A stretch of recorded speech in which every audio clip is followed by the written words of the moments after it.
Hey guys, welcome to Life on the Hill. In today's video, I'm going to be showing you 3 things that you can enjoy doing in Atlanta, and I'll also be talking about traffic conditions and a place where you can rent a car if you are planning to visit Atlanta. So without further ado, let's get into the video.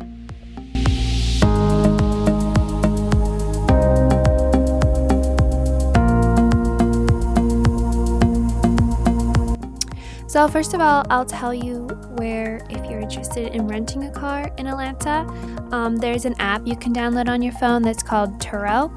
And Turo is a car sharing marketplace where travelers book cars from local hosts. So it's just someone that isn't using their car that often and they decide just to rent it out. Our host that we got was very friendly, and yeah, everything worked really good in our car. So traffic in Atlanta is really bad, and if you're not comfortable with driving in really bad traffic, I was just probably getting either a taxi or an Uber. At one point, we were driving on like a 7-lane highway, and traffic tends to go and then suddenly stop, and it just gets really congested.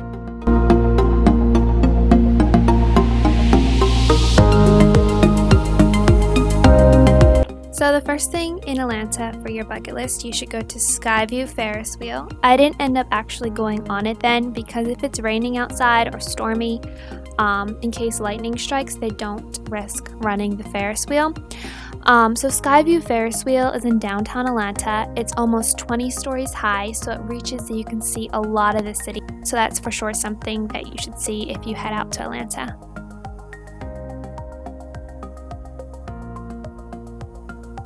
So the second place on your bucket list should be to visit Ponce City Market. It's a historical building that a lot of people go to when they are in Atlanta because it's such a well-known place. Inside, there is places to eat. There's coffee shops, there's clothing stores. There's also places with household items. There's a cute little bookstore outside. There's also an amusement park on the roof, but I believe you have to pay to enter the roof. Ponce City Market almost seems like a hangout place. There is a lot of drinking going on, but it is an experience if you happen to be in Atlanta to just visit and check it out. You can also walk outside, and there's different places to see. There's a clothing store outside, and that's where the bookstore is located. So if you head up to the top story of the building, it's just office spaces. It's not any stores or anything on the top story. So you can also hit the elevator and go to a place it's kind of like a garage area. It has some paintings on the walls, and you can also walk across a little bridge that you can see some of the city and that you're just outside in the fresh air. So that's really nice too.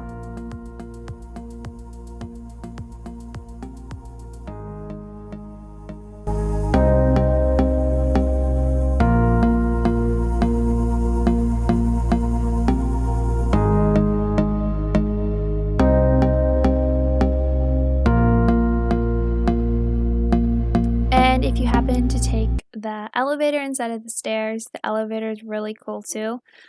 They just have tons of old newspapers printed on the walls. It's just really neat.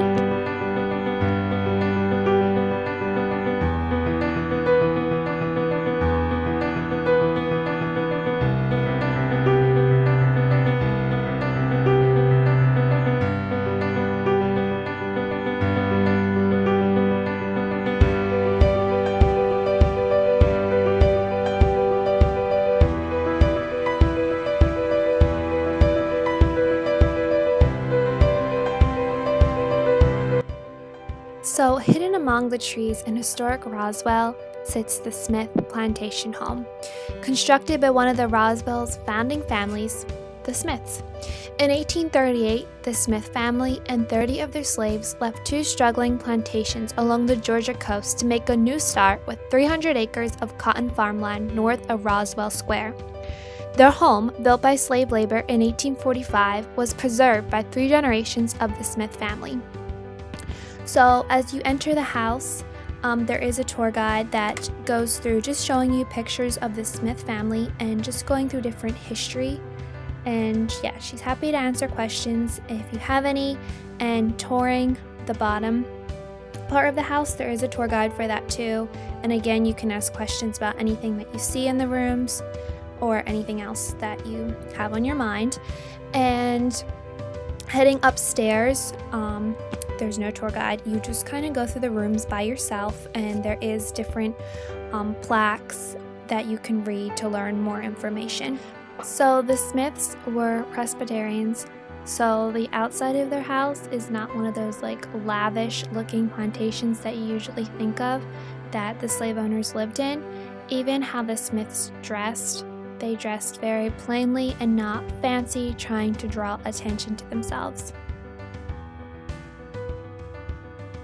So the Smith family also welcomed traveling pastors. So this room is just where a traveling pastor would have stayed. It's located outside the Smiths family's back door.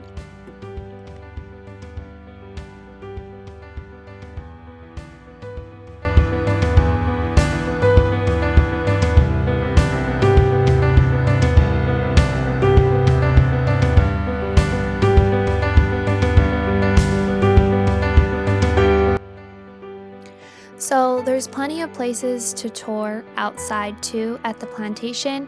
There's the servants' quarters, the cookhouse, smokehouse, corn crib, barn, carriage house, well, and also the spring house. If you look on the Smith Plantation's home website, which I will link below, you'll be able to get more information on this plantation and hours. They're open every day except for Monday 10 to 4, and you just check on the website to see if any of the time changes before you go.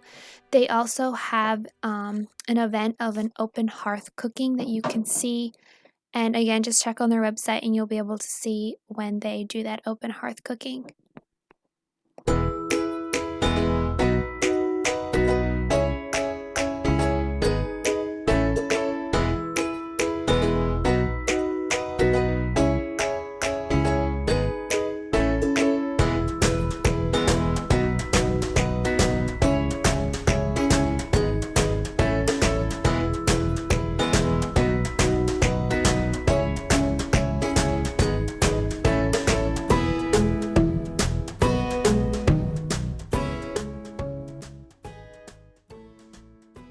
Hey guys, thanks for watching. Make sure you subscribe and give this video a big thumbs up if you liked it, and everything I mentioned is in links below.